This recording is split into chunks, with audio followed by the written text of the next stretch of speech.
গাড়ি ছুটেছে আমাদের পরবর্তী গন্তব্য পেলিংয়ের কাঞ্চনজঙ্ঘা জলপ্রপাতের দিকে।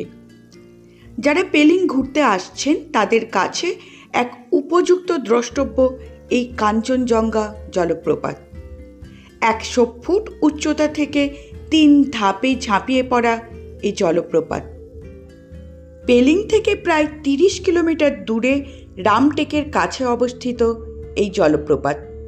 দেখতে দেখতে চলে এসেছি আমরা জলপ্রপাতের সামনে। তবে সামনেই যে জলপ্রপাতটি দেখা যাচ্ছে তাকেই আমি কাঞ্চনজঙ্ঘা জলপ্রপাত ভেবেছিলাম। কিছুটা গিয়ে আমার সে ভুল ভাঙল।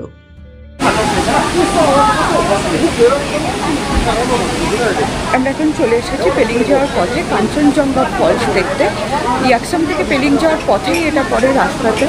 তো ঢোকার মুখে প্রচুর দোকান আছে, আর বাঁদিকে হচ্ছে আপনার ফলসটা। আওয়াজ শুনতে পাচ্ছি, ফলসটা দেখাচ্ছি।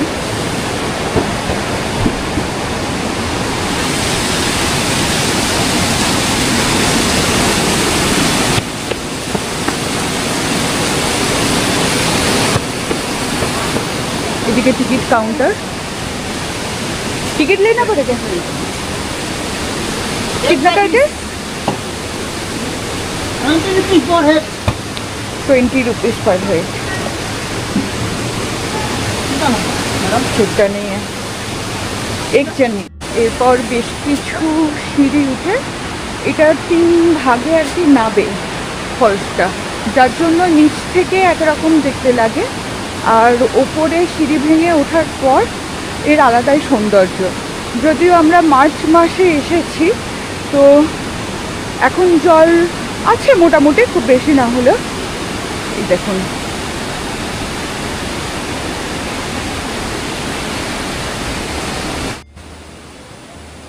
টিকিট কাটার পর বেশ কিছু সিঁড়ি ভেঙে উপরে উঠে এই ছোট্ট কাঠের পুলটা পেরিয়ে যাওয়া যায় ঝর্ণার কাছাকাছি। মার্চ মাস জল কিছুটা কম থাকায় অনেকটা দূর পর্যন্তই আমরা যেতে পেরেছিলাম। না হলে এখানে তারের বাঁধানো একটি ব্যারিকেড দেওয়া আছে, ততটা পর্যন্তই যাওয়ার পারমিশন থাকে।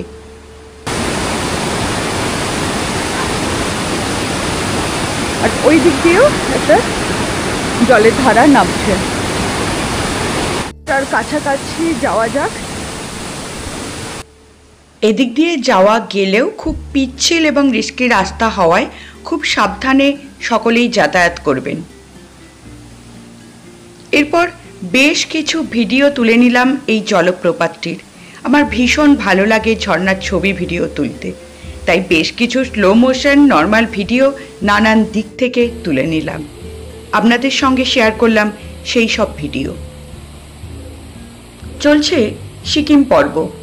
সিকিমের নানান অফবিট জায়গা সঙ্গে জানা পরিচিত জায়গাগুলো আপনাদের সামনে তুলে ধরছি।